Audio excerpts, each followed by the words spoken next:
Welcome to Man Does Tech, where I solve the problems you didn't even know you had. You start by confirming your Google Play payment profile country.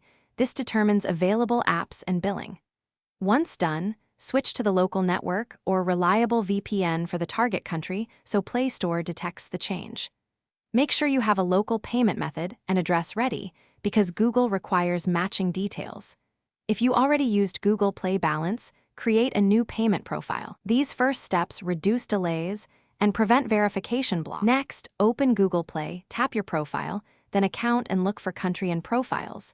This is where Google shows an option if eligible. Create or switch to a payment profile tied to the new country and add the local card or billing address. Google matches these to allow the change. If the option doesn't appear, clear Play Store cache and force stop the app, then reopen.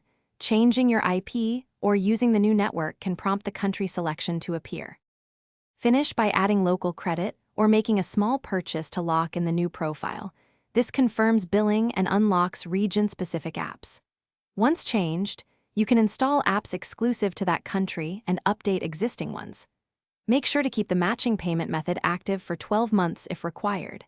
If you encounter errors or the switch is blocked, wait up to 48 hours for propagation, try clearing cache again, or contact Google support with payment and address proof to resolve verification issues. Thanks for watching.